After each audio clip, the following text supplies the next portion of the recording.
எல்லா இடத்துலயும் நீங்க மனரம்யமா இருப்பீங்க. ஹல்லேலூயா. எல்லா இடத்துலயும் விடுதலையுமா நீங்க இருப்பீங்க. ஹல்லேலூயா. ஹல்லேலூயா. நீங்க பெற்றுக்கொண்டு போக வேண்டிய ஒரே ஒரு காரியம் ஆவியானவருடைய அபிஷேகம்.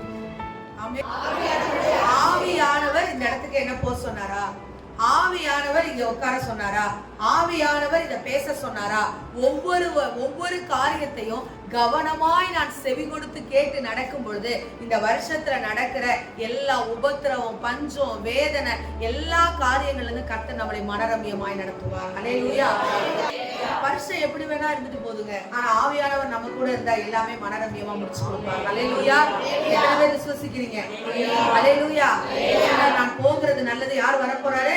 தேற்றரவாளனை நான் உங்களுக்கு என்ன செய்கிறேன்? அனுப்புகிறேன். அவர் வந்து எதை குறித்து உணர்த்துவார்? பாவத்தை குறித்தும் நீதியை குறித்தும் நியாய தீர்ப்பை குறித்தும் என்ன செய்வார்? கண்டித்து உணர்த்துவார். ஹல்லேலூயா. ஹல்லேலூயா. கண்டித்து உணர்த்துகிற ஆவியானவர் என்ன செய்யறார்னா, இத மாத்திரம் அவருடைய ப்ராசஸா செய்யல, அடுத்து ஒரு காரியத்தை செய்யறார். அவர் எங்கெல்லாம் இருக்கிறாரோ, அவர் யார் கூட எல்லாம் இருக்கிறாரோ அங்க விடுதலையையும் அவர் கொடுக்கிறவராய் இருக்கிறார். ஹல்லேலூயா. ஹல்லேலூயா. ஆண்டவர் பழைய ஏற்பாட்டுல ஆவியானவர் யார் மேல எல்லாம் இறங்கினார்னா, நிறைய பேர் சிம்சோன் மேல ஆண்டவருடைய பலம் இருந்தது, கிதியோன் மேல இறங்கினார், எல்லார் மேல என்ன செய்தார்? இறங்கினார். ஹல்லேலூயா.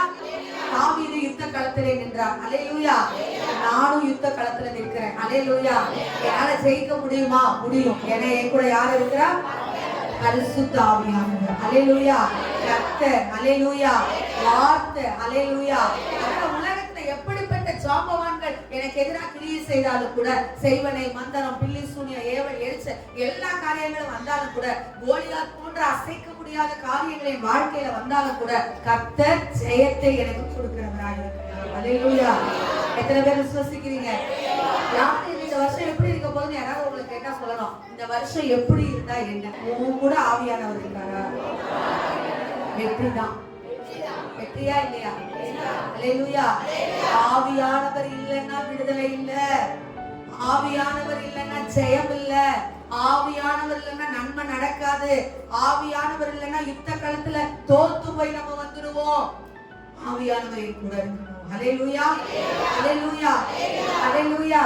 பாருங்க, ஒரு யுத்தம் நடக்குது. இந்த இடத்துல 1 சாமுவேல் 17வது அதிகாரத்துல நம்ம கோலியாத்துக்கும் தாவீதுக்கும் யுத்தம் நடக்கிறது. ஹல்லேலூயா. ஆனா 1 சாமுவேல் 16வது அதிகாரம் 13வது வசனத்துல நம்ம வாசிக்கிறோம், கர்த்தர் அவனை அபிஷேகம் பண்ணுகிறார், கர்த்தருடைய ஆவியானவர் அவன் மீது இருக்கிறார். வாசிங்க.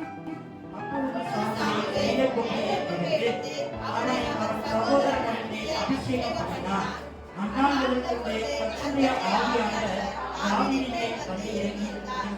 ஹல்லேலூயா. ஹல்லேலூயா. யார் தலையில அபிஷேகம் இருக்கு? எத்தனை பேர் தலையில அபிஷேகம் இருக்கு சொல்லுங்க. யார் தலையில இருக்குங்க? உங்க தலையில இருக்குதா? என் தலையில அபிஷேகம் இருந்துச்சுன்னா ஆவியானவர் என் கூட இருக்கிறார். ஹல்லேலூயா. ஹல்லேலூயா.